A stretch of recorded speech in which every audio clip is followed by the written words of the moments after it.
پاکستان کے اندر اگر آپ کسی بھی شخص سے، پاکستان کا کوئی سنگل شخص آپ کو نہیں ملے گا جو عمران خان کی بات نہیں کر رہا۔ جو اس کے مخالفین ہیں ان کی زبان پہ بھی عمران خان ہے، اور جو اس کے حمایتی ہیں ان کی زبان میں بھی عمران خان ہے۔ لیکن میں صرف آپ کو یہ سمجھانا چاہ رہا ہوں کہ عمران خان صاحب کے ساتھ یہ جو 2023 کا ایک ایپیسوڈ ہوا، اور ایک 9 مئی کا واقعہ، اور اس کے پیچھے جو سارے ان کے اوپر کیسز کیے گئے، ان کو ملائن کیا گیا، ان کے اوپر طرح طرح کے غلیظ الزامات لگائے گئے، آڈیو ویڈیو ریکارڈز پھیلائے گئے، اور ایسی ایسی چیزیں لوگوں کے سامنے شیئر کی گئیں کہ لوگ کہتے تھے کہ اگر یہ کسی عام آدمی کے ساتھ ہوتا یا کسی اور سیاسی آدمی کے ساتھ ہوتا تو وہ تو ابھی تک پارش ہو چکا ہوتا۔ کبھی آپ سوچیں کہ خان صاحب کے اوپر آپ نے جو ہے وہ غلیظ ترین الزامات میں سے ایک الزامات پرسنل کریکٹر کے حوالے سے کیا، آپ نے کال ریکارڈ مارکیٹ میں لانچ کر دی، آپ نے عمران خان صاحب کو یعنی جو پاسبل طریقے سے ڈیگریڈ آپ کر سکتے تھے وہ آپ نے کرنے کی کوشش کی۔ میں اس 23 کی بات کر رہا ہوں، لیکن کوئی بھی ایسا الزام جو ہے جو خان صاحب سے ٹکرایا، آپ دیکھیں کہ وہ پریش ہو گیا۔ کبھی آپ سوچیں کہ یہ سارا کچھ کیوں ہو رہا ہے؟ ایک عمران خان جب کسی آپ ندی سے گزرتا ہے،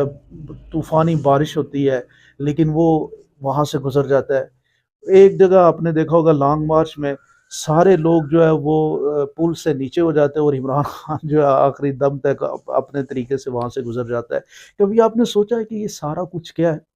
یہ ہے توکل اللہ،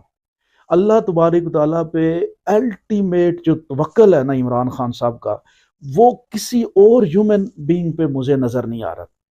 ہم لوگ سب کہتے ہیں اللہ مالک، لیکن پھر بھی کہیں نہ کہیں پریشانی ہمارے اندر ہوتی ہے۔ ایمان کی جو الٹیمیٹ پوزیشن ہے نا، وہ خان صاحب کی میں نے دیکھی ہے۔ میں حیرت کھا جاتا ہوں سم ٹائم عمران خان صاحب کے توکل کو دیکھ کے، کہ وہ جب یہ کہتے ہیں کہ عزت اور ذلت اللہ کے ہاتھ میں ہے، تو اس کے اوپر اس کو پکا یقین ہے کہ اگر اللہ تبارک تعالیٰ نے ذلت لکھی ہوئی تو ہر صورت ملے گی، اور اگر اللہ تبارک تعالیٰ نے عزت لکھی ہوئی تو ہر صورت ملے گی۔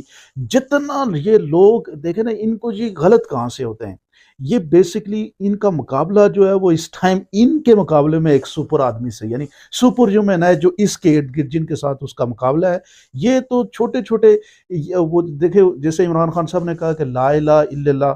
جو ہے وہ اس کا مطلب جو ہے وہ عمران خان کیسے سمجھاتا ہے کہ آپ کو پیسے کا بت جو ہے اس کے آگے نہیں جھکنا، خوف کا بت جو ہے اس کے آگے نہیں جھکنا، آپ کو تکلیف و پریشانی کوئی ہو اس کے کسی یعنی کوئی اور چیز آپ کسی جو آپ کو یعنی تکلیف دینے کی کوشش کرے یا جھکانے کی کوشش کرے، اس کے آگے آپ نے نہیں جھکنا بلکہ ایک اللہ کے اوپر۔ یہ جو ایمان کی الٹیمیٹ پوزیشن ہے نا، وہ اگر آپ آج کہیں دیکھیں تو وہ عمران خان صاحب کے اوپر نظر آتی ہے۔ ایک